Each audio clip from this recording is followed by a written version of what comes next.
What's up mga tropa? May papakita ko sa inyong unit. This is the A64W 4x4 Samurai Edition mga tropa. Naka-lift up ito. Iikot natin mga tropa para makita nyo. Diba mga tropa? Paka-solid. Ito nga pala ay low roof edition mga tropa. Ang brand ng kanyang all-terrain tires ay Comforser CF3000 165/80 R13s. So ito mga tropa is Samurai Edition. Meron tayong heavy duty steel bumper and heavy duty steel stepboard. Papakita ko sa inyo yung loob. Diba, napakalaki pa rin talaga ng kanyang space mga tropa.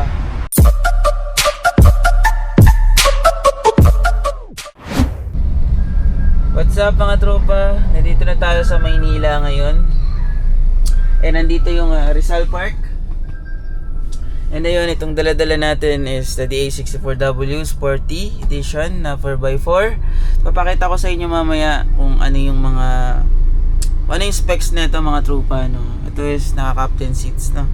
And papakita ko sa inyo mamaya pagka nasa na tayo, North Luzon Expressway, no. Titigil tayo doon at bili tayo ng pagkain. Hindi po tayo nagbe-breakfast. Time check, it's already 10:21 AM in the morning. And Sunday pa lang ngayon mga trupa. Walang masyadong sasakyan, no? Kaya ang bilis natin nakarating dito, no? Pupunta tayo ngayong North. Papakita ko sa inyo mamaya kung ano yung nandito sa loob, no? And kung ano na rin yung ano bang specs netong unit na dala natin. Let's go!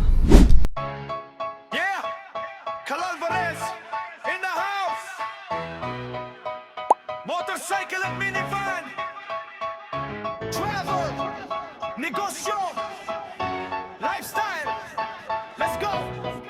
Minivan dealer na legit. Tara na! Sa umaga pa lang makina na ang gising. Kamera naka-ready, content ay sisimulan natin. Sa kalsada ng buhay walang atrasan. Minivan ang dala, ready sa biyahe saan man. From Sea Lights hanggang alright mga probinsya. tropa, nandito na tayo sa North Luzon Expressway, northbound. Maghanap lang tayo ng mapupwestuhan para ipakita ko sa inyo yung loob nitong ating DA64W. Alright mga tropa, labas tayo. Pakita ko sa inyo itong unit natin, ano. This is the DA64W 4x4 low roof Samurai Edition. Black yellow combination tayo dito mga tropa, no? At makita natin dito yung kanyang heavy steel front bumper and heavy steel stepboard natin dito with 13-inch mags wrapped with 165/80 R13s, Comforser and CF3000 ng kanyang brand, no? Pasilip ko sa inyo yung loob mga tropa. Okay, pasok tayo. Makita natin dito yung kanyang clean and neat dashboard with a 7-inch infotainment system. Also comes with dash cam with reverse cam. Manual knob ang ating AC control. All power as you can see mga tropa, no? Kasi 64W to. Nandito yung kanyang automatic, reclinable and retractable side mirror. Yan mga tropa. And here's the switch for the extraordinary ride. The 4-wheel drive switch mga tropa. Nandito siya. And the heated seats. Pero hindi naman natin kailangan yan dito dahil mainit na sa Pinas mga tropa. And this is the cabin for sunshades, no? And nandito yung kanyang sun visor. Naka-captain seat tayo dito mga tropa since sa 64W to. Known to sa 64W ng mga naka-captain seats, no. And makikita din natin dito yung kanyang VIP ceiling. Two-tone combination din. Uniform color siya sa ating seat upholstery. Chocolate brown and black ang kulay ng kanyang upholstery mga tropa.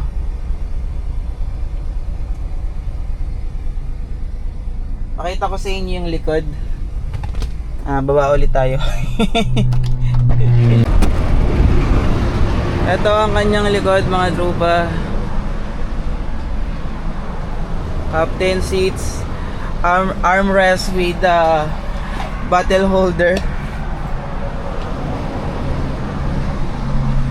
Bali ano tayo dito naka-mattings tayo dito mga tropa all the way from front and rear.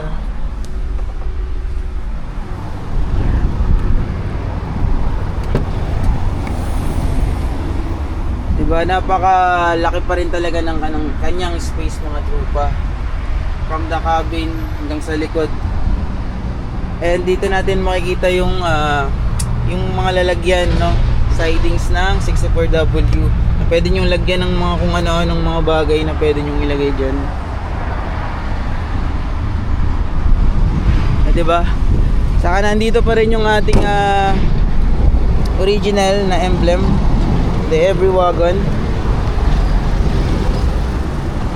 And ayun lang naman mga tropa, sa naghahanap ng ganitong setup, PM lang kayo mga tropa.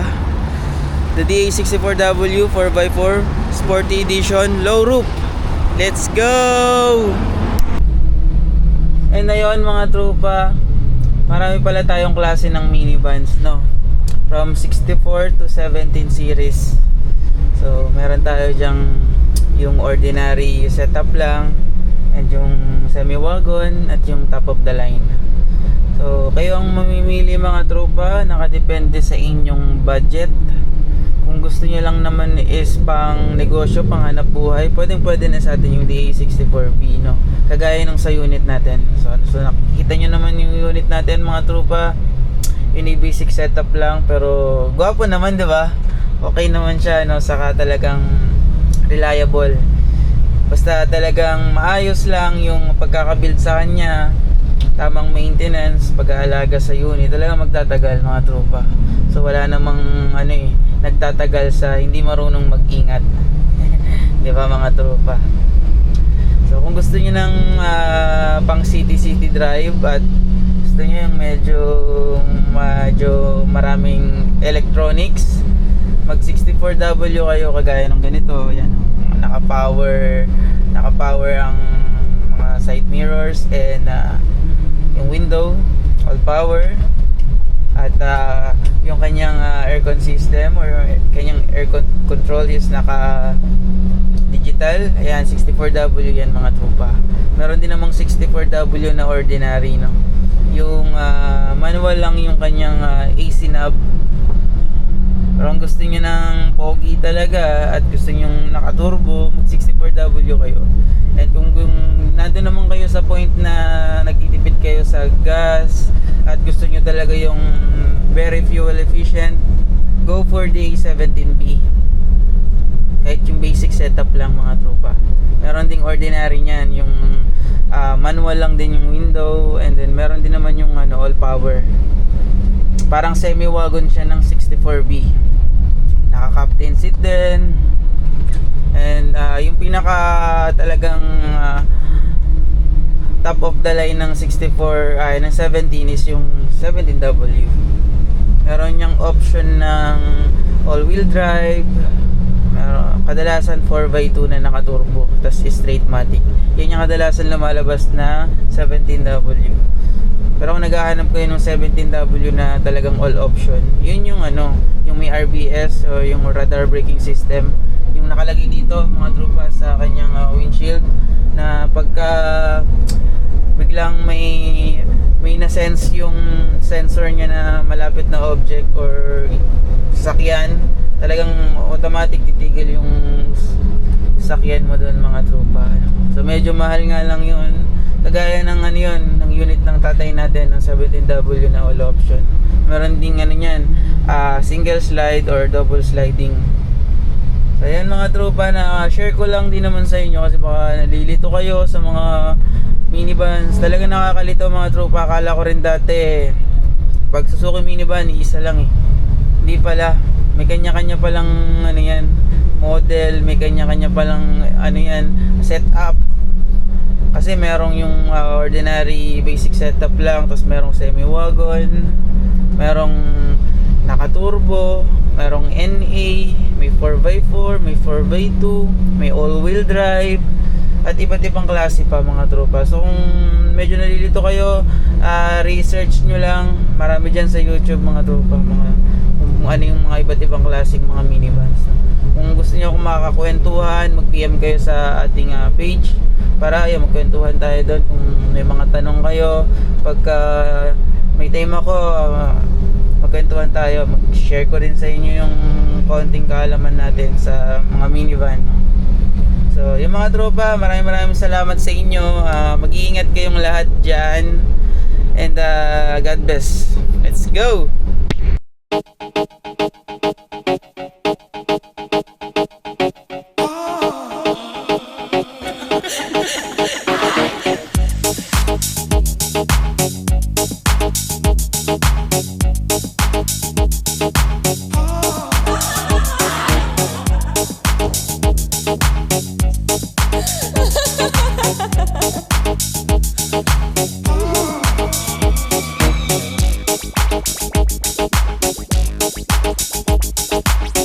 Chérie, je n'essaie pas de te séduire.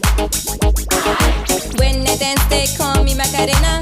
And the boys, they say que soy buena. They all want me, they can't have me. So they all come and dance beside me. Move with me, chill with me.